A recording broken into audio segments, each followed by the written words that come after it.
Fala, meus amores, JG Campos aqui com vocês para mais um Vai Lá e Faz Cast. Hoje a gente tem uma convidada sensacional para falar de um dos temas bem específicos. Vocês vão ver muita coisa bacana. Então, se você está abrindo empresa, quer montar startups, a gente vai misturar vários assuntos aqui que eu tenho certeza que vai ser fantástico para vocês. A pessoa que está aqui hoje, ela é líder e cofundadora de uma startup chamada North Money. É isso, né? Isso mesmo. Que é uma fintech internacional, ela é especialista nessa área de internacionalização de empresas, mas também ela tem um festival de cinema, a gente vai entender tudo isso. E, cara, vamos falar muito sobre empreendedorismo, startups, fintechs, vamos falar também sobre audiovisual, cinema, porque isso tudo tem muito a ver com o que a gente sempre conversa aqui, que é marketing.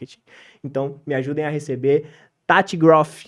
É isso? É Groff mesmo? É isso. Oi, João. Obrigada. Amei o convite, viu? É isso mesmo, esse nome. Eu falo, deixa eu falar Groff, né? Porque é um nome alemão, não importa Uhum. como a gente fala. É bem isso, assim, sim. Tati, e para começar, assim, eu sempre gosto de fazer uma pergunta que a gente já leva as pessoas para o conhecimento específico. E Aham. eu queria que você falasse, antes da gente entrar dentro de fato do que é a empresa e como é a empresa, mas quais foram os principais desafios, porque a tua empresa lá é sueca e Aham. brasileira ao mesmo tempo, Isso. quais foram os principais desafios para você montar esse modelo de negócio internacional?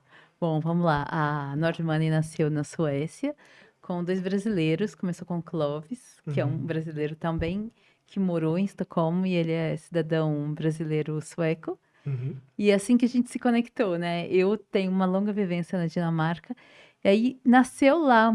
Então é muito louco, porque a filial é no Brasil, mas a gente de fato tá lá. E foi o desafio primeiro foi com ele. uhum. Foi pensar assim, como abrir. A ideia era ter um Forex, era só fazer câmbio, né? Ele é um cara super especialista em câmbio, então era uma empresa de câmbio normal, até aí já é um grande desafio.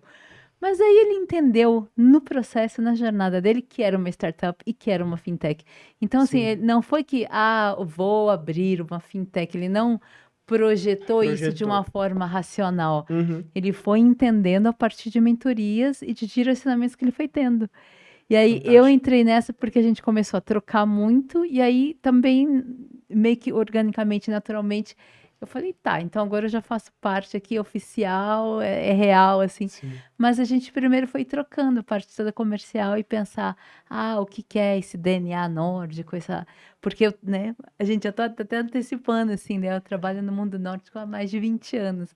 Que Então bacana. foi isso, assim, é muito louco. Então, de fato, é uma conexão Suécia-Brasil ou países nórdicos Brasil, porque é Uhum. sempre esses dois DNAs tendo que se conversar. Essa é a E aí, narrativa da empresa, vamos dizer assim, é, é muito trazer a ideia nórdica. E, gente, que vocês me acompanham há muito tempo, vocês devem ter ouvido um termo que a Tati falou, que a gente já falou muito aqui, que é Forex, ou Forex. é, E uma coisa que eu não te contei nos bastidores, Tati, lembra que eu te falei que a gente começou com finanças, eu vi que né? você estava falando muita coisa de A finanças, gente começou com bacana. finanças e eu sou analista internacional de Forex. Que tudo, tá? Eu sou operador de mercado mesmo. Foi assim que o PEX me descobriu e a gente começou a conversar, porque eu trabalho com marketing há 8 anos, só que 6 anos, vai fazer 9 agora, na verdade. Vai fazer 9 anos que eu trabalho com marketing e 6 anos de mercado financeiro. Sério. E o que que eu descobri? Qual foi a minha história? A gente já até. Você falou Forex, já me deu esse estalo. Que legal. Eu me afiliei num produto que eu trabalhava com marketing de afiliados, então depois de Uhum. 3 anos de trabalhando com marketing, tráfego pago, redes sociais, tudo isso para uma loja minha, eu comecei a me aventurar dentro da área de afiliados. Tentei vender vários produtos, só que eu não tinha achado fit com algum produto, com um produto legal, né? Eu não tinha achado aquele encaixe perfeito, Ah, até que eu descobri um produto que ensinava a operar mercados internacionais, Forex e criptomoedas. que massa. Mas na cripto, então, você ficou no Não, no Forex e Forex mesmo, primeiro no Forex e Forex. cripto. E aí eu comecei a estudar muito. O curso que eu comprei, permite afiliação, então eu me afiliei para ganhar comissões e tudo mais. Ah, E aí, cripto eu descobri, tinha dentro do curso, eu ouvi o nome, mas fiquei assim, mas cripto eu descobri quando, depois daquela história que eu te contei, o porquê do nome do podcast, que eu dei aquela palestra, uhum. foi sobre mercado financeiro, inclusive, Que massa. e que foi o PEX que me convidou para eu dar aula dentro de uma plataforma internacional, que eles queriam trazer uma universidade de Forex para o Brasil. E aí eles me E rolou? contrataram, rolou, e aí Que eles me massa. contrataram. para dar aula. E quando foram me pagar, uma das formas era criptomoedas, Uhum. que era mais fácil, mais rápida, porque é toda uma burocracia, você sabe melhor que eu disso. E aí eu descobri que cripto era melhor. Então, comecei a me apaixonar por essa ideia de cripto e tudo mais. Mas, puxando esse gancho, que eu acho que ele é perfeito para você falar. Eu tive essa dificuldade de trazer dinheiro, eu recebia o dinheiro de fora em dólar, mas se eu fosse receber via banco, demorava, eu acho que 15 dias Uhum. para receber. Justamente, é isso. E eu acho que essa é a proposta principal da tua fintech, né? Me É conta mais um exatamente. pouquinho da dor e o problema que vocês resolvem. É exatamente. Nossa solução é atender brasileiros fora do Brasil. O brasileiro migrante que tá. Uhum, Eu começo atendendo a Europa, pensando, né, Portugal, Reino Unido, uhum, Irlanda, bomba de brasileiro, tem um tanto na Espanha, um tanto na Itália, sim. na Alemanha, e depois você tem espalhada ali a Europa toda.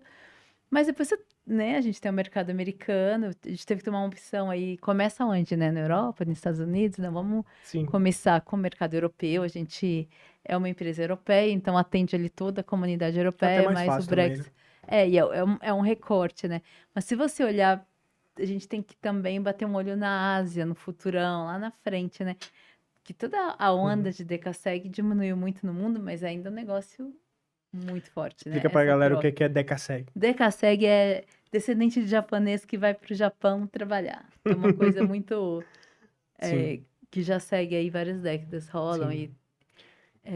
e a gente tem assim esse gás, e essa dor é uma dor que a gente passa, né? Uhum, Ou passou nós os próprios sócios, né? Os fundadores, porque a uhum. dificuldade mesmo de ter uma conta fora, de mandar um dinheiro para o Brasil, de trazer dinheiro do Brasil para fora.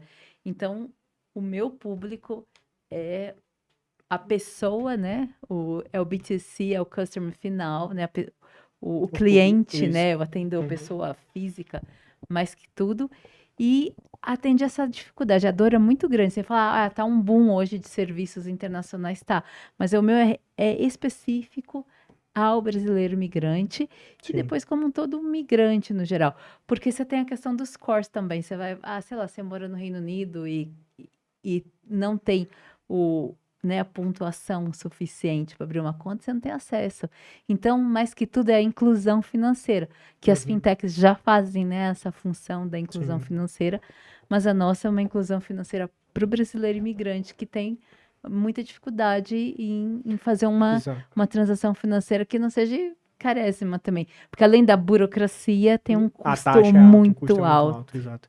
E uma das coisas que eu me apaixonei por criptomoedas foi isso, porque uma vez eu dei consultoria para uma pessoa, eu falo consultoria assim, porque eu não recebi nada, mas a Aham, mas pessoa é consultoria. trabalhava comigo e tudo, era um dos meus alunos, e ele era aposentado, ele é aposentado, mora em Aham. Portugal. Aham, quase 25% do dinheiro dele fica E, aqui. e aí, ir embora. É, Porque ele ia mandar pra lá era um BO. é. E assim, gente, eu não vou entrar em muitos detalhes, claro, mas a própria Tati já falou o quanto ele perdia. Então, imagina você perder um quarto do seu salário. Se você ganha 10 mil reais, você perder 2.500 reais numa transação. Não vou dizer quanto que a gente consegue por cripto, porque depende muito de como você faz, tá?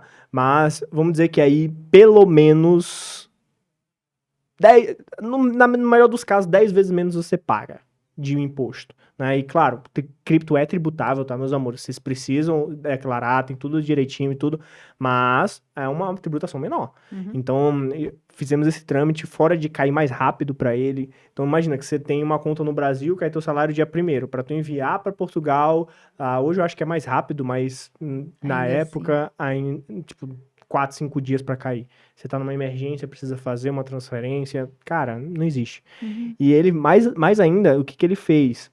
Lá em Portugal tem os ATMs, né? Os caixas eletrônicos, gente, que aceita cripto. Então ele depositou via cripto, mandou lá e sacou no ATM. Ele conseguia sacar no ATM. Ele poderia deixar ainda o dinheiro dele em criptomoedas, que na época deu ainda um boom. Tanto é que ele fez isso, ele deixou uma parte da grana já em Bitcoin, ganhou dinheiro com isso, me agradece até hoje por causa disso. Que Então é massa. maravilhoso essas coisas. E agora que a gente já contextualizou a galera do que você faz e tudo mais, Vamos falar de uma coisa muito interessante. É um termo que eu não tinha ouvido, mas que é, me corrige a pronúncia, porque eu realmente nunca tinha visto esse termo, que é foresight, Ah, que é sobre inovações, senso de futuro. isso que eu ia Como te é que tu falar. aborda essa ideia? Então, eu trabalho com foresight muito com pessoas nórdicas, né? Tenho essa pegada de Uhum. mundo nórdico, porque eu morei lá há mais de 20 anos atrás e desde então nunca deixei de ter esse contato. Então, você tem escolas de foresight. Você tem a americana, que tem o Singularity. Já ouviu falar no Singularity? Não, não. Singularity é uma grande escola Uhum. americana que tem aqui em São Paulo, tem rola, que nasce na NASA, na década de 60, com toda a ideia de ir para a Lua. Olha que Sim. louco. Aí, um dinamarquês e um sueco começaram a trabalhar nessa conexão com os americanos, na década de 60, olhando a ida para a Lua. A ida para a Lua criou uma ciência que é estudos de cenários futuros, ou estudos futuros, que são foresights. Então, Nossa, você faz, é fantástico. uma coisa bacana que a gente tem que fazer. E eu vou trazer um super especialista para você, dinamarquês, que fala um portanhol. Ele fala português, Com mas certeza. tem lá uma queda meio espanhol, mas dá super para entender, que é um especialistão em foresight, estudo de cenários futuros. Então, estudo de cenários futuros nada mais é, você pode fazer para pessoa individual, eu vou lá e vou pensar. Sabe, e empresa, você não tem que também criar cenários daqui um Uhum. ano, dois, três, cinco. Aí você cria. O que é isso? Ah, tem o realista, o pessimista e o super idealizado, no mundo ideal perfeito, assim. Então, isso são cenários. Você pode ter uma quarta Uhum. quadrante, você divide em 4 pedaços e bota lá o pior cenário, o melhor cenário, o ideal e o real. Ah, tá bom, beleza. E Então são aí? ferramentas, né? São frameworks para você chegar até o É cenário que futuro. é de fato uma ciência, né? Você tem a americana, ela é muito mais tecnológica, e a Uhum. europeia, que começa com os nórdicos, é muito mais humanista. Então ela fala, não importa se tem celular assim, o assado, TV assim, o assado, microfone, não importa o grau de tecnologia, se é alto ou baixo ou menor, de um mesmo equipamento, o que importa é o uso do ser humano. Que é também, a gente até pode Nossa, que pensar na legal. questão da IA regenerativa, porque se você tem que pensar em gerar coisas e aí você pensa, e bate justamente nisso. Então, você tem que pensar o teu foresight por 50 anos. Então, desde o indivíduo até uma pequena empresa, uma média empresa, uma empresa gigante. Aí um Sim. exemplo bem louco, assim, na década de 80, teve o quebra do petróleo. Não sei se você sabe, você devia ser criança, nem nascido. Assim, teve a quebra do Não, década petróleo, de não sei o 80 quê. não é nascido. Não é nem nascido, né? Aí teve a quebra do petróleo no mundo e as empresas ali do mundo árabe Uhum. destruídas. Assim, aí teve uma empresa que saiu de boa, assim, como assim? O que aconteceu? Por quê? Porque eles fizeram um foresight por 50 anos. Então eles tinham um cenário para quebra, Sim. que foi a Shell. A Shell não quebrou. As outras, as americanas quebraram. A Shell, no caso, Manteve. era uma empresa holandesa, né? A É, Shell. aham. Ela não quebrou justamente porque ela fez o foresight. Então, foresight serve para isso. E aí a gente pode pensar No cenário de empresa, no cenário de uma pessoa, uma diversas pessoa coisas, de um né? setor, por exemplo, a crise do varejo, se a pessoa, lojas físicas, se você tem todos os marketplaces e pá, ou as concorrentes da China e o brasileiro, o que você vai fazer? Ah, vamos pensar um cenário, estudos foresight, Uhum. e você coloca em tudo, assim, você pode botar nos brandings, como pensar o futuro de uma marca, Muito bom. como pensar. Assim, é muito legal, porque você adapta para necessidades e você pode pensar, por exemplo, futuros possíveis. Sim. Futuros, sabe que futuros são esses? Ah, e detalhe, você pensa futuros, porque o futuro é hoje. Então você sabe que amanhã ele vai vir, mas ele não tá, passado já É. era, só existe o presente. E existem possibilidades de futuro. Nossa, isso é muito É bacana. muito legal. Eu É. comecei a até criar um paralelo aqui, que, por exemplo, tem um livro maravilhoso chamado Empresas Feitas para Vencer. Você já ouviu Aham, falar? já Já ouvi leu? falar. Não, eu quero. É É. maravilhoso, porque quando você traz o paralelo, e é uma coisa que eu olho muito, eu venho da área da tecnologia, Uhum. mas o que eu faço hoje é lidar com pessoas. Então, um trabalho de gestão é sobre pessoas, mas também, o pessoal, mas tu vai gerir recursos e tecnologia. Não, mas tu tá falando de pessoas, as pessoas que lidam com isso, né? É. E lá no livro ele fala uma coisa muito legal, que é qual foi a base de estudo dele para tudo isso? né? Então ele mapeou todas as 500 empresas dos Estados Unidos, se não me engano, e começou a estudar empresas que foram acima da média, baseado no número de ações no mercado financeiro. Então, por Que exemplo, legal. a cada $1 que tu investia na Samsung, por exemplo, Aham. eu sou fanboy, falo mesmo, quanto que ela estava em comparação à média do mercado dela. Então, pega o Samsung, Apple, Motorola e tudo mais. Aí, se a Samsung se destacou acima da média do mercado, em termos de exponencialidade, ele puxava essa empresa. E aí ele começou a diagnosticar tudo isso numa série de fatores, né? E, se não me engano, deu 11 empresas que foram acima da média. Aí ele pegou essas empresas, em momentos de crise e tudo mais, que elas saíram bem, e começou a analisar quais eram os pontos que fizeram ela ser acima da média. E dentro disso, Massa. claro que tem um estudo de futuro e tal, mas é muito sobre tomada de decisão também, Aham. né? Porque como você vai tomar essa decisão? E eu acho que dentro desse estudo, me corrija se eu estiver errado, mas dentro desse seu estudo, você saber quais são os futuros potenciais te ajuda, inclusive, na tomada de decisão. É isso que eu ia te falar, na verdade, estudos futuros é uma ferramenta para você tomar decisões e você direcionar mais que tudo, porque você pode já ter que tomar uma decisão ou apenas saber qual é o rumo que eu tenho que levar, é por aqui ou é por ali, e pensar que as coisas mudam absolutamente muito a cada ano, a cada tudo, você tem que ficar fazendo os foresights, mas você vai falar assim, mas o foresight que eu fiz hoje tá valendo daqui a 10 anos? Tá, porque você vai fazer um círculo de mega tendências, as mega trends. Isso não falha. Então tá, você tem hoje uma diferença de norte e sul, você tem diferenças, tá? Você tem questão ambiental, crise climática versus tecnologia, solidão humana, cidade enorme como São Paulo e o aglomerado que está assim fazendo. Então, são coisas que são mega trends que duram 15, 20, 50 anos. Então, não tem coisa ali que já é tendência. Então, não tem o que mudar. Dentro daquela tendência que você tem alterações constantes. Aí que você pode direcionar. É muito legal. E a gente estava falando, tu comentou agora de novo, mas até para explicar isso pra galera, porque acredito que é uma mega tendência, os fatores ambientais, né? Então tem muito se falado sobre empresas verdes, né? A gente até estava comentando isso antes de começar. E explica um pouco para a galera como é que tá essa tendência, principalmente relacionada a ESG, o que é ESG e por que isso está tão em alta? Tá, vamos lá. A gente até vou juntar aqui a questão da fintech, né? Esse nome é muito em inglês, né? A gente é uma green fintech, então uma empresa financeira verde, trazendo para o português, né? Que se você pensa hoje, como que você vai construir um mundo novo pensando no dinheiro? Se você já tem o Open Finance, né? O mundo financeiro aberto, não sei que nome dá aí em português, Open Finance. Mas eu acho que o pessoal tá até tá acostumado, porque tem um negócio de Open Finance agora que os bancos fizeram, né? Tipo, roda direto. Então, se você tem Open, quer dizer, é aberto, é todo um mercado, e você tem que pensar no mundo de hoje, você não pode começar. E se é digital, se você já pensa que a base é 100% digital, você já começa verde, né? Pensando de uma forma absolutamente como é que eu lido com a crise climática. Mas e o enfrentamento dela? Uma coisa é um passivo, né? Que já está lá, já é um dado. Nasce uma fintech. Agora, green fintechs, como é que se junta a questão verde e dinheiro, né? E financeiro. Então, dar um norte, assim, que funcione.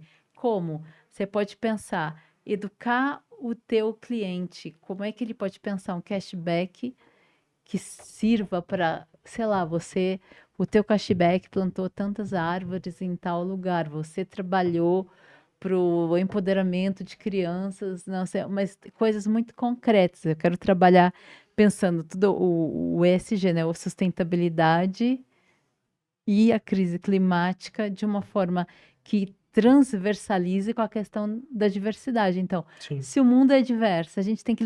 Então, como pensar hoje uma fintech que tem um DNA nórdico e brasileiro já é uma mistura bem louca que no final dá para sair uma coisa bem legal. Assim, você vê que o resultado é muito interessante, porque você traz nuances muito...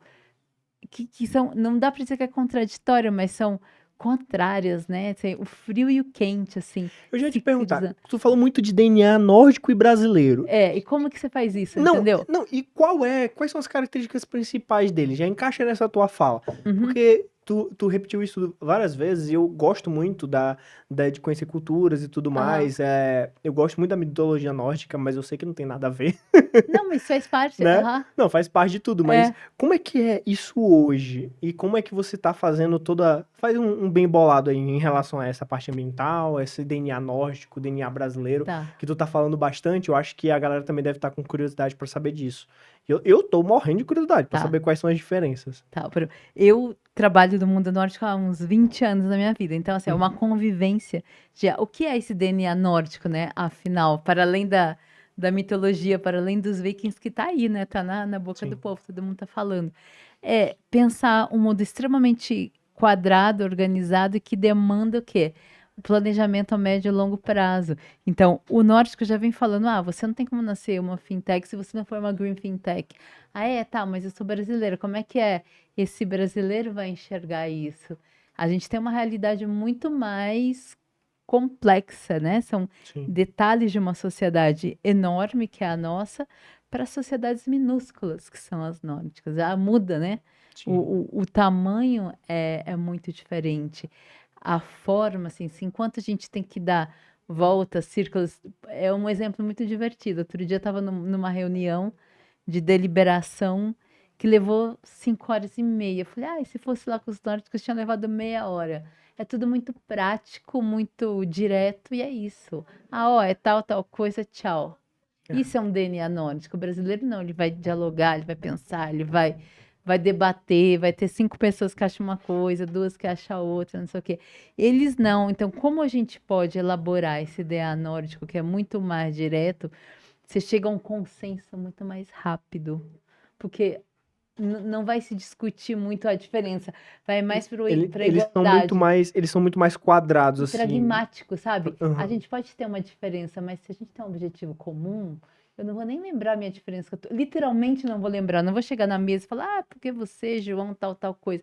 Já fica de lado. Você deixa já um dado lá, tipo, João tal coisa, eu tal outra coisa. Beleza? Então, o que que é? Aqui não, que a gente vai ficar debatendo. É. Até a gente chegar no nosso ponto, talvez a gente nunca chegue. Porque a gente vai estar muito mais debatendo a diferença, e como é que faz isso, faz aquilo. Eles não, é pragmático. Então, como juntar o lado bom e o lado difícil, ou que você chama de ruim, dos dois, né? Porque Uhum. também ser pragmático demais, ser muito direto. É muito tal coisa, tal coisa. Se Nossa. a pessoa fala assim, tua fintech é super legal, incrível. O cara vai falar, isso daí não tem nada a ver, horrível. Também vai falar, aqui a gente vai ter uma forma mais legal de apresentar um sim ou não, ali não. Então, eu acho que esses dois mundos se encaixam, que assim, é literalmente o frio e o calor, sabe? De realidade, Sim. de como trabalhar mentalidades e mundos tão diversos e tendo uma empresa que nasce lá e que nasce aqui ao mesmo tempo, e que por ser europeia, a gente vai estar atendendo o mercado europeu, né? Então, Uhum. como é esse DNA? Ele podia ser um DNA português, podia ser um DNA espanhol, mas não. A gente decidiu ter essa característica muito nórdica na empresa. Então, eu trago toda uma forma muito reta, direta, o design deles é muito. É isso, assim, é um risco, sabe? É uma Uhum. coisinha muito básica, assim. É tudo muito simples, na verdade. Então, como transformar esse simples em muito essa concretude. Aí eu acho que a gente no Brasil tem uma forma muito mais gostosa, assim, talvez, de lidar. Como é que eu faço? É uma coisa paixão, sabe? Tem uma fintech, tem que ter uma paixão, a gente tem essa garra ali que para eles é muito distante. Paixão, que é isso, amigo? Paixão, negócio muito. Quero Não, saber do negócio, é, do dinheiro, pra onde justamente. que vai. Mas aqui não, a gente tem que ter um amor, assim, não, você tem que saber o que está fazendo, como tá, porque você gosta mesmo. Então, por exemplo, nós somos em 2 sócios com características completamente diferentes, né? O meu sócio é da área financeira, de fato, assim, e eu tenho que trabalhar o DNA nórdico da empresa, que cara é essa? Como é que ela é? E pensar a diversidade, pensar essa inclusão, Uhum. essa ideia de como é que é uma green tech. Tá, é uma green tech, mas ainda é uma fintech além de ser uma green tech. Você tem as Sim. green techs e as green fintechs. O que é isso, sabe? E eu comecei a ver esse debate muito forte nos países nórdicos. Então, dá para ter essa troca. Mas Então, e como é que você você chega? Porque isso é muito complexo. Tem vários gatilhos que aí tu vieste a me provocar. O primeiro deles foi que, eu não sei se é por esse lado, mas Aham. eu entendi muito o seguinte. Durante muitos anos eu trabalhei com norte-americanos, né? Então, Ah, é, era muito lá o nível de negociação é diferente. Nós brasileiros, a gente senta numa mesa, a gente já sabe que a gente ou vai fechar um negócio ou vai dizer não. é. O americano não, ele leva semanas, meses para fazer uma negociação, faz vários encontros, e às vezes os encontros nem tem nada a ver. Aham. Então, tipo, às vezes, marcou um jantar, foi no jantar, só bateu papo sobre a vida e não sei o quê. Talvez para criar uma relação, não sei, mas eu achava muito estranho. Eu te falei, né, o PEX mora parcialmente lá e aqui, e eu ficava daqui, não participava das reuniões, as reuniões online eu participava, mas beleza, aí Pex ia pra uma reunião, eu falei, e aí, fechamos? Aí ele, não, vai ter um segundo momento. O que foi falado hoje? Aí ele, cara, sabe como que é? Fui jantar, falaram de não sei o que, nada de acordo com o negócio. Ou seja, é uma galera muito demorada. E aí tu falaste que os nórdicos são muito pragmáticos, diretos e retos. Então quer dizer que eles são mais rápidos que a gente pra esse nível? Ou você tem esse nível de comparação? Ou é só para modelos organizacionais e tal? Ou até mesmo uma negociação, eles são mais diretos e retos.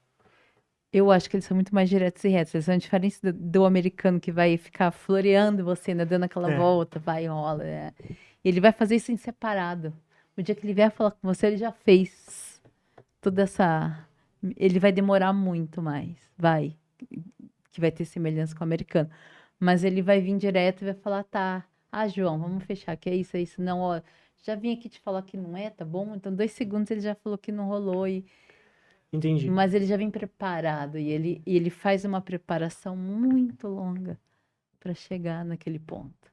Entendi. Então, É vão- tudo muito racionalizado, é, calculado, desenhadinho, tipo, é, tal coisa. e isso se Não, justifica perfeitamente, porque quando a gente fala do cérebro humano, e eu gosto muito de estudar neuromarketing e tudo, é não sou muito legal. nenhum certificado, nada, gente. Eu estudo baseado em experiência da vida e estudos mesmo. E quando a gente fala principalmente de vendas, a gente sabe que vendas é puramente emocional. Uhum. Então, se a gente está falando de negociação dentro de vendas, isso se justifica muito por várias bases históricas, né? Então, se a gente pega o brasileiro, a gente está traçando três paralelos aqui para que ninguém se perca. O americano, ele te rondeia, ele faz várias reuniões, ele puxa também o caráter para te conhecer no pessoal, conhecer como é que é e tudo mais para poder fechar o negócio, dar alguns rodeios, enquanto o europeu nórdico que a gente está conversando, ele vai lá e é totalmente pragmático, estudioso, se prepara todo para ter a reunião contigo, mas não necessariamente teve aquele contato contigo, e o brasileiro não. O brasileiro é o emocional, é o calor, como você Uhum. falou, é o quente de lá. Beleza, na mesma reunião eu quero criar conexão com você, eu quero conhecer a tua vida, mas eu quero também fechar um negócio porque o tempo corre e eu tenho que fechar rápido. Então acho que é meio esse paralelo, né? O que eu acho é que a gente tem uma coisa de gostar ou não gostar. Ah, eu fui com a tua cara, não fui, quero fazer com você ou não um determinado negócio. Sim, E tem esse lado, eu acho que o brasileiro ele tem esse o emocional que você falou. O pessoal pode falar, não, porque aquele cara é maravilhoso, trabalha. Puta, mas não curti. A gente vai falar isso, entendeu? Não sim, curti e não vai virar. E o contrário também, ah, gostei tanto, mas gostou por quê? A gente é muito do subjetivo, a gente sim. não vai muito pro direto. O nórdico, ele vai falar assim, tá, João, mas por que que é bom aquilo ali? Me prova. Ah, é isso, aquilo outro. Traga os É tudo números. assim, e não só os números, assim, a relevância. A pessoa fala, você vai pegar depois eu posso chegar na parte de filme, aí eu vou te dar um Uhum. bom exemplo, assim, como é que se muda uma indústria, eu já vi os nórdicos provocando mudança de indústria a partir de olhar, ah, mas me explica. Aí eles fazem perguntas, tem tudo a ver com o foresight que eu te falei, entendeu? Sim, Desenha, coisa, você vai lá, rabisca, desenha, e aí chega a um ponto, assim. E aí você fala assim, ah, como é que você nasce, né? Pensando até uma, uma fintech que atende brasileiros fora. Então eu tenho que ter os dois lados, né? Pensa que eu vou fazer ali toda uma campanha, sei lá, na Suécia, para brasileiros na Suécia. Mas nada me impede de outras pessoas. Então, eu sei como é que eu vou chegar nesse brasileiro saudoso de casa. Uhum. Ah, tenho saudade da comida da mãe, tenho saudade da comida do Brasil, tenho saudade de tal X coisa. E normalmente são pessoas que estão ali ralando, né? Estão trabalhando muito, estão juntando grana, Sim. não estão gastando. Teoricamente não estão, né? Porque você vê. Mas esse é o objetivo que você acha desse Sim. brasileiro comum migrante, que é o meu público. E aí eu, ao mesmo tempo, também tenho que conversar com aquele outro cara que é outra realidade, né? Ele é totalmente uma pessoa que tem rotinas muito diretas, é É o muito. cara quadrado, né? Que a gente É, fala. Que o que cara que tem ele aquela tem é tudo agenda certo. bem certa, Tudo. toda aquela agenda. Se você quebra a perna dele, você fala assim, cara, tal coisa, tal dia, tal horário, não sei o que, aí muda, né? A gente muda, putz, mas mudou. A pessoa fica assim, não, mas Já se mudou. E aí, desestabiliza, já. justamente, ele vai falar, não, amiga, tá tudo errado, eu não tô entendendo nada, mas Sim. é isso. Então, é, é muito delicado, é sutil, né? Essas duas pontas Sim. tendo que se juntar, né? É muito legal, na real. Não, com certeza. E eu gostei muito dessa comparação que tu trouxeste do nórdico frio e do brasileiro calor. E eu acho que isso tem totalmente a ver com toda a narrativa que eu sempre trago sobre venda, sobre marketing. Vou dar um exemplo de real que aconteceu. Ah, sempre que eu vou treinar uma pessoa nova para vendas, eu treino times de vendas há 6 anos,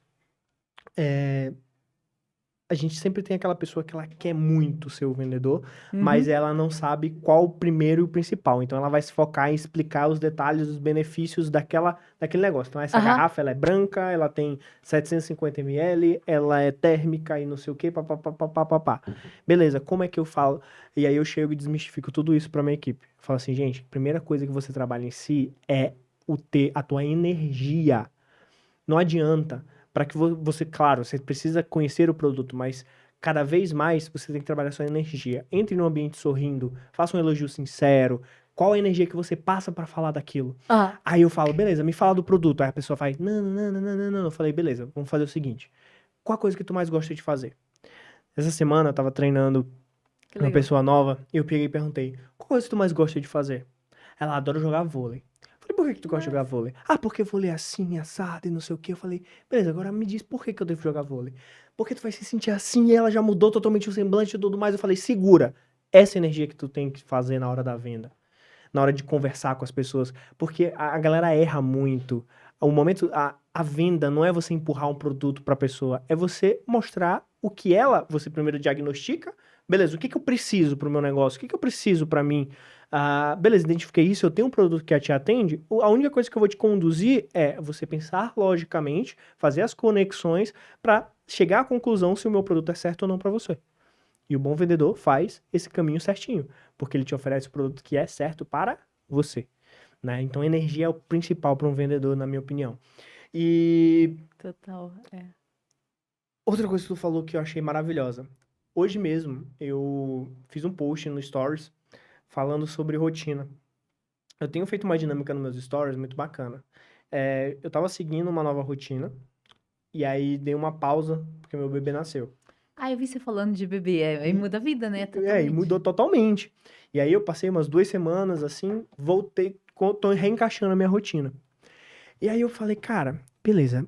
Primeira coisa, se eu tô focado em uma área que é importante pra mim e ela tá meio destoante, eu vou me capacitar pra aquilo. Eu sou muito disso, Uhum. né?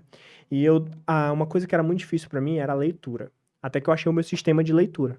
Então, o que que eu faço? De manhã eu leio uma coisa que tem a ver com o meu negócio, o meu trabalho, com o meu desenvolvimento como profissional. Uhum. E de noite eu leio uma coisa que tem a ver com desenvolvimento pessoal. Tá. Aí eu falei, escolhi um livro, falei, cara, eu vou ler agora Hábitos Atômicos, que é um dos maiores livros de hábitos que tem, né? E ele falou uma coisa maravilhosa que eu comecei a associar. E eu comecei a entender o seguinte: existe estratégias de hábitos, né? Aham. Porque você falou do gnóstico. Se ele tem aqueles blocos de tempo, que é uma estratégia, se eu tiro aquele bloco, acabou, né? E eu me culpava muito por isso. Falei, cara, eu não tenho horário para as coisas. Uhum. E eu tentei fazer agenda, fazia tudo e tudo mais, E não tirando as virava. coisas de trabalho, mas da minha vida pessoal, não tinha. Eu preciso, na minha rotina, eu tenho leitura, eu tenho devocional, que sou muito espiritualizado, tenho a academia, tenho, sei lá, passear com o meu cachorro, que são as coisas que eu trabalho hoje. que eu posto muito na rede social pra galera, mas eu tenho outros hábitos também. E aí eu me culpava, falei, cara, eu não tenho um horário certo pra isso. Mas toda vez que eu tentava botar horário, acabava era me sabotando muito mais. Uhum. Então eu comecei a usar uma estratégia que eu vi no livro e é muito bacana. Duas estratégias, na verdade. Primeiro, uma de ambiente. E achei sensacional. Qual ambiente eu faço cada hábito? Então, por exemplo, eu tenho um lugar específico da casa que eu sento para ler o livro. Eu tenho um lugar específico que eu faço X coisas. Aqui no escritório, beleza, eu quero me concentrar, fazer um trabalho manual, eu vou e me escondo num lugar específico para que ninguém me procure.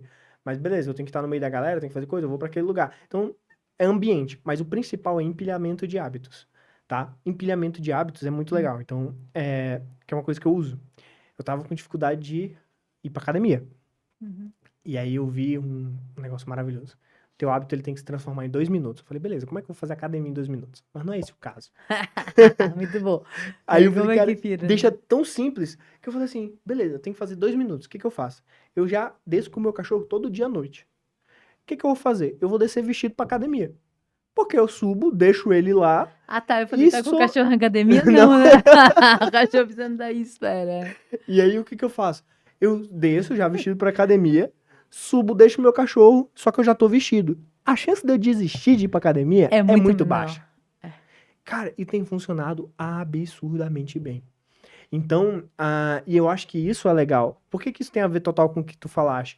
Porque se eu me prendesse à agenda, à rotina, das duas, uma, ou eu ia ficar muito infeliz por não cumprir, por ser da minha essência não fazer, mas ou ia acontecer o que acontece com os nórdicos, que é você encaixar alguma coisa ali e se perder completamente, né? Isso é muito louco. E outro livro que eu li esse ano nessa estratégia, que eu já vou puxar o gancho pra gente falar de uma das áreas que eu mais amo na minha vida como hobby, que é cinema, e tu és uma pessoa ideal pra isso, é um livro chamado Story Brand. Eu já falei Uhum. muito dele aqui, que ele fala sobre como você construir o storytelling na tua marca. E quando a gente fala de storytelling, nada mais, nada menos do que falar de cinema, de falar de arte, né? De falar de contar histórias. E lá ele fala uma coisa muito interessante, que é sobre os picos, né? De você introduzir os personagens, para apresentar todos os personagens, aí vem um conflito e depois a conclusão. Que é o modelo americano, não sei se Que é você o modelo sabe. americano. Que vem do Robert McKee, É.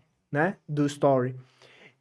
E tem esses dois tipos de modelo. E eu vi que tu tem um festival nórdico de cinema. Me conta um pouquinho como é isso e já me fala sobre qual é o modelo. O que que difere dessa tecnologia americana de escrita, né? Ou desse Aham. modelo americano de escrita de roteiros e De tal para roteiro, é. o nórdico. Tá, vamos lá. Eu sou especialistíssima em cinema nórdico, né? Tem quem diga que eu sou a pessoa mais especialista no Brasil em cinema nórdico, barra séries nórdicas Que e legal. games e tudo, assim. Então, você falar, eu sei muito mais de produção nórdica e conheço a galera dali do que da nossa, do americano. Você falar muita coisa americana, eu não sei. Uhum. Porque eu passei a ter pouco interesse, né, e contato.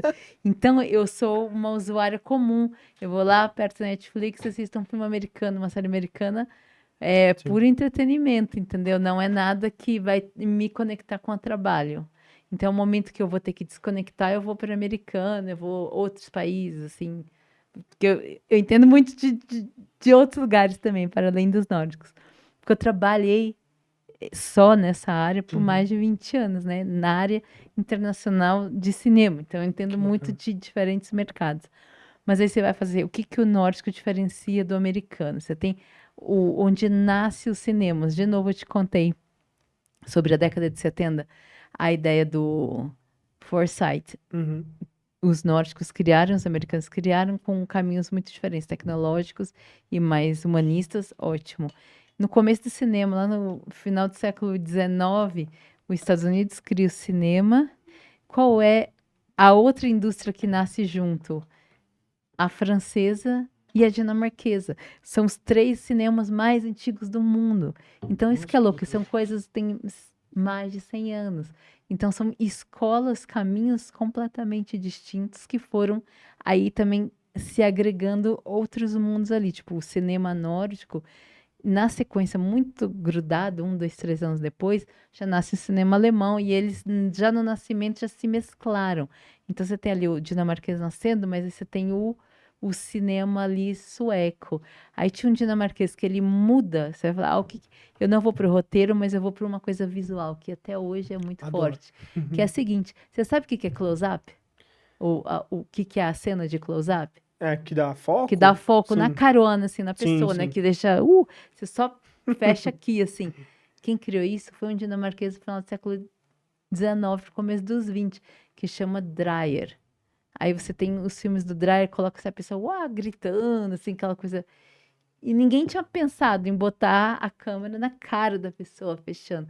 Aí o americano falou: olha lá, o dinamarquês fez isso, vamos usar. E deu o nome de close-up para uma coisa com cara. Então, são essas dinâmicas. Aí as dinâmicas tem o modelo lá do herói, que foi o que você contou, né? Que é a saga, A jornada do herói. que ele divide em 3 pedaços, né? Começo, meio e fim, assim, você tem a quebra e termina ou bem ou mal, mas que é a americana, né? Os nórdicos são os grandes professores de roteiro no mundo. E ele trabalha uma coisa que ele pode ser completamente disruptiva, então ele vai ter caminhos completamente, nossa, mas aquela coisa que te assusta ou te dá O famoso plot twist. você fala, nossa, mas que fim é esse? O que acontece? Você quebra, assim. Então, por quê? Eles exportam. Então, você pensa assim, pequenos países, grande cinema. É a Dinamarca, é a Suécia, que foram vendendo. Hoje você tem grandes diretores, atores, que você não sabe, você pensa que é americano, tá nas outras indústrias. Então, eles estão sempre trabalhando na deles e viajam o mundo. Um bom exemplo é Game of Thrones. Tem meia dúzia de nórdico lá. Sim. Sabia? Não sabe, mas não sabe. É muito louco isso. A gente não liga. O cara tá lá falando inglês. Fala... Você sabe quem que é o Mads Mikkelsen? Não conheço. Mas você sabe. Você já assistiu Hannibal? Já. A série? O ator. O ator. Nossa, aquele cara é fantástico. Tástico, tá vendo? E todo mundo Fantástico. conhece Ele aquele fez cara. agora, ele substituiu o Johnny Depp no No Animais Fantásticos. Animais Fantásticos, é. Cara, e olha que eu sou fãzaço do Johnny Depp como ator, simplesmente fantástico. Mas assim, quando for pro cinema, eu e minha esposa, a gente assistiu o Hannibal, a gente adora. E aí, Eu também, eu eu fiquei acho muito fantástico. curioso, né? Eu fiquei, cara, como será que vai ser? Porque substituir um ator é muito difícil. E ainda mais um ator top. Só que assim, E muito famoso, né? e muito famoso, é. Mais do que o cara Do do que o Hannibal. quê? Mas assim, quem realmente gosta de história, de cinema, viu ali que o cara deu show. Foi sensacional aquele filme. Assim, o porte dele como ator. E quando tu fala disso, quais são as principais diferenças reais? Se eu pegar um filme mesmo, não só os atores e tudo, mas se eu pegar um filme nórdico e um filme americano, que é a indústria Ou mais uma famosa, série. ou uma série, Tá. uma produção mesmo, eu consigo perceber isso mais em roteiro, mais em fotografia? Como é que eu percebo? Você consegue perceber na escala de um produto. Uma coisa que o nórdico faz, ele é o principal produtor hoje, é de thriller, é policial. Então você tem vários filmes ou séries policiais e normalmente aí ela é comprada pela indústria americana e aí você acaba conhecendo, né? Você, no caso, as pessoas no geral, aquela produção americana que na verdade o original tá lá atrás. Tem um filme que agora saiu com o americano, Tom Hanks, Sim. que é um cara, que é um cara assim na foto, e é o Estranho Senhor, não sei o que lá. É muito recente, tipo 2023 mesmo, eu acho. Agora no meio Vou desse até, ano. vou Vou olhar. procurar aqui. É um filme sueco, que é o Estranho Senhor Ulla, que é de uns 4, 5 anos atrás. Aí você tem, já assistiu A Garota. Deixa eu ver The aqui. Girl with Dragon O Pior Tattoo. Vizinho do Mundo é esse? É o pior vizinho do mundo.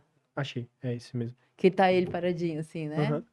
Aí você vai lá, você vê. Então, os nórdicos criam conteúdos ao extremo, que aí é muito atraente. As pessoas amam conteúdo Então é de roteiro que é o principal Então, o que diferença. ele mais tem é roteiro e uma estética, uma forma de criar. Tanto que existe um negócio chamado Nordic Noir, aí, que é um noir que não é aquela coisa antiga, mas é de noir de cinza, de nebuloso, não sei o quê. Aí Noir é preto em francês. francês, mas Isso. aí tem esse nebuloso, que o noir, aí você tem o Nordic Noir, Que é um dark, uma coisa mas mais... que tem uma Entendi. coisa muito própria. Aí você aos poucos foi criando os noir em tudo que é lugar. Então ele cria escola, ele cria tendência, na Aquela série verdade. Dark, ela é nórdica? Não, ela é alemã, Ela é alemã. mas vem dessa mesma É, porque se for realidade. falar de roteiro louco, aquele ali de roteiro, tipo, É tipo, disruptivo é uau, absurdo. é incrível. É incrível aquela série. O que eles fazem, eles não fazem hoje ainda muito disruptivo, o que eles fazem é policial, série policial. Você assistiu uma série chamada A Ponte, The Bridge? Não. Não, mas já ouvi falar. Então, The Bridge, tem a versão americana que é após a versão nórdica. Aí tem o túnel, que gira lá Inglaterra, França. Então, eles vão criando coisas que se repetem em determinados outros mercados. Às vezes fazem, vários outros compram aquele produtinho. The Girl with Dragon Tattoo, a garota da tatuagem de dragão. Sei lá, se der. Uhum. É um filme que, tipo, bombou na versão americana, mas já tem 3 versões nórdicas, assim. Então, o nórdico... E muita coisa, você pode assistir no Netflix, tem muita coisa, assim, Muito interessante, eu nórdica, que a pessoa não não sabe. fazia Sabe aquela... ideia. Você pode ver que tem uma tendência muito grande aquela série de policial que é frio, o lugar tem neve, o policial Uhum. tem... Sim. Essa cara é muito forte, então os nórdicos criam e os americanos têm feito uma versãozinha própria daquilo. Mas porque pegou, todo mundo gosta, quer, vende muito.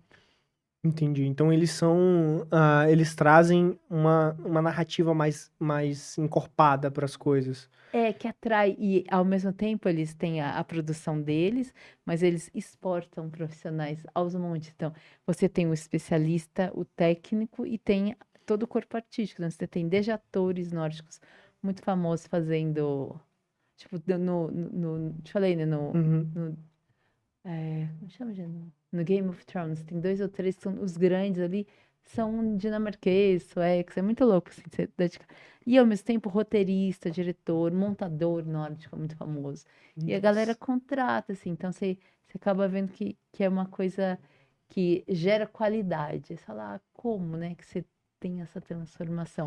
São Porque escolas distintas, né? E, nossa, é muito e massa. porque eles também criam métricas específicas, tipo, para você fazer tal coisa, eles colocam um mérito ali, tem que ter tal coisa, é exigente, sabe? A É aquela história que a gente qualidade. tá falando de ser pragmático, de Isso, ser quadradão. e Então eles que. trazem isso pro cinema, o porquê de tudo, né? E assim, é muita pergunta. E você pensa, posso te contar até a frente que eu trabalho.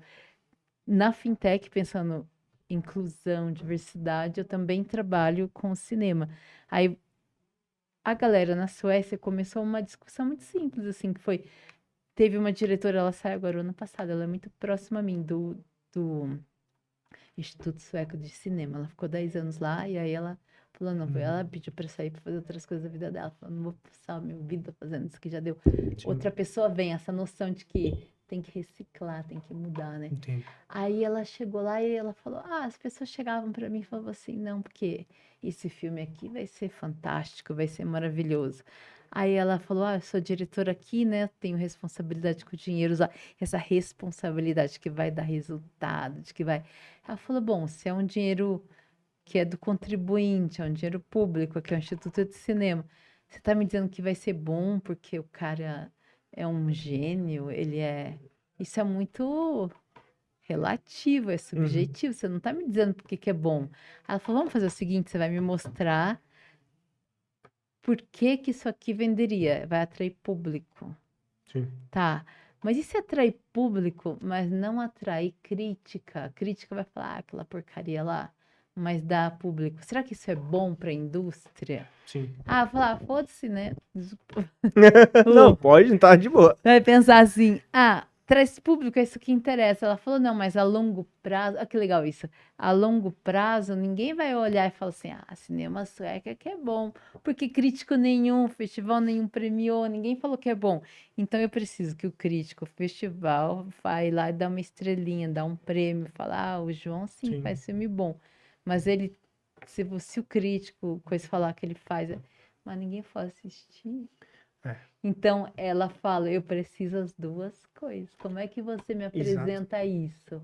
E aí ela foi montando várias coisas para desenvolvimento de política pública pro audiovisual, Sim. que deu um boom. Aí, de repente, ela falou assim, graças a Deus, a partir disso, a gente teve. Agora eu vou te falar uma coisa, um paralelo com o Brasil. Hoje a gente pega lá na Netflix, aqui, eu fazendo propaganda, DNA do Crime. Você assistiu? Não. Tá, assista. Vou assistir. Eu tô numa fase que eu tô assistindo muito pouco série, Tem muito poucas criança, coisas, né? né? Não é nem por causa do bebê, não. É porque, eu não sei, sabe quando você tá numa fase assim que todo tempo livre você quer aprender uma coisa nova? Então eu tô fazendo muitos cursos, tô lendo muito, tô pegando muitas coisas, criando muitas coisas, né? E aí eu não tô nessa vibe. Outro dia eu parei, já agora com o bebê, com o bebê eu parei assim pra assistir um filme com minha esposa. E aí eu tava me forçando a fazer, assistir, porque tem que ter os momentos de qualidade com ela. A gente teve um tempo que o bebê tava dormindo, eu falei, ela, amor, vamos assistir um filme. Nunca mais a gente ficou junto, eu falei, vamos. Aí eu assistindo um filme aqui, meu Deus do céu, eu podia estar fazendo um curso, sabe? Mas tu falou uma coisa maravilhosa a respeito de toda essa situação, beleza. Eu tenho o artístico, mas eu tenho o comercial também, eu tenho tudo isso. Como é que eu junto tudo isso? E agora a gente já tá com quase 1 hora de podcast, já vamos indo pra parte final aqui, eu queria ficar falando mais 2 horas. Mas só pra gente finalizar e eu puxar a pergunta-chave final. Uhum. Mas uma coisa que tu falou é maravilhosa. Como é que eu linko tudo isso? É. Aqui dentro do nosso modelo, da nossa cultura, do nosso formato, a gente tem um termo chamado mapeamento. Aham. A gente usa isso muito. Então, por exemplo, beleza, eu tenho uma meta para bater de vendas. Eu vou mapear quais são os canais, e a gente tem um nome para isso também aqui. Então a gente não fala canais de venda, a gente chama metadutos. Então quais são os canos, Aham. dutos, Que quais são legal. os dutos que te ajudam a bater tua meta. Então a gente mapeia tudo isso. Ah, beleza, são closers de X1, então eles mapeiam quais são os clientes que eles vão fechar. São pessoas responsáveis por bater meta no digital, então eles veem como vão fechar. Então a gente faz esse mapeamento, que nada mais é do que você planejar o futuro. Então eu vou lá buscando, mapeio tudo para puxar. Justo. Então, se eu tô fazendo um conteúdo novo, eu quero me reposicionar digitalmente, que é o que eu tô passando agora, eu faço um mapeamento do que tá rolando, do que eu tenho, de como que eu faço. Se eu quero construir uma marca, eu faço um mapeamento de branding, então eu vou lá mapear tudo que envolve o branding na tua marca. Se eu vou fazer um lançamento, eu preciso mapear o que eu preciso para fazer o lançamento. Então isso é muito forte. Mas, Tati, que papo sensacional. Acho que a gente devia ter feito 2, né? Um papo cinema, um papo empreendedorismo. Mas Porque eu tô eu falando, mas amo, eu tô amo, amo. eu tô adiantando várias, sabe quando você fala um pouquinho de cada coisa para poder Sim. dar tempo, Porque assim. cinema é uma coisa maravilhosa, assim, mas é bom que a galera gera curiosidade da galera pra te conhecer mais. Cinema é uma coisa maravilhosa e eu sou super fã, é uma das coisas que eu tenho, tipo, eu coleciono quadrinhos, porque eu acho que é muito legal você ter toda uma história ao longo de anos e anos, porque o primeiro quadrinho acho que foi em 49, então tem vários anos, tudo encaixado. Eu amo cinema, amo tudo. Mas assim, Tati, pra gente ir pra fase final, eu sempre faço uma pergunta chave pro convidado. De toda aquela narrativa que eu te contei do podcast, qual foi o teu momento na tua carreira, na tua trajetória, linkado ao cinema ou empreendedorismo? Não sei qual dos dois você prefere, porque a gente tem vários momentos, vai lá e faz, né? Mas qual foi aquele momento que tu precisou se olhar no espelho, com todo mundo contra você, ou com alguma coisa acontecendo que te levou pra baixo, mas tu teve que olhar no espelho e pegar aquele último gás que te fez transformar a tua vida, e você olhou no espelho e falou, cara, fui eu que escolhi fazer isso aqui. Depois eu vou lá e vou fazer. Conta um pouquinho pra gente qual foi esse momento. Tá, eu vou fazer um gancho com o que eu tava terminando e vou dar um gancho nas minhas duas áreas, né? Que, bem, na verdade, é uma área completamente comercial, né? Tanto com fintech quanto com o audiovisual, no caso nórdico aí. Porque eu te falei, você pensa lá, o DNA do crime, né? Quando eu te falei, o DNA do crime é, para mim, o resultado de 20 anos de investimento na indústria audiovisual brasileira. Porque ele consegue juntar profissionais de norte a sul, literalmente, e traz um resultado que é muito semelhante a qualquer série de ação policial americana ou nórdica, tem até uma qualidade absurda. Então, eu te coloquei que em 2, 3 anos a indústria nórdica faz suas transformações, nós levamos 2 décadas para chegar a um ponto. Mas também num país que tem que juntar de norte a sul realidades diferentes, orçamentos, blá, blá, blá. Então, quando você fala assim, qual é o meu vai lá e faz, né? eu tenho 2 momentos, né, que é o de quando eu pensei: "Tá, eu vou trabalhar na área de mercado internacional de cinema". Então, eu te contei o lado artístico, né, de como que é a indústria nórdica, tal, porque esse é o eu falo que eu tenho 2 mundos, né, o meu curadora e o meu comercial.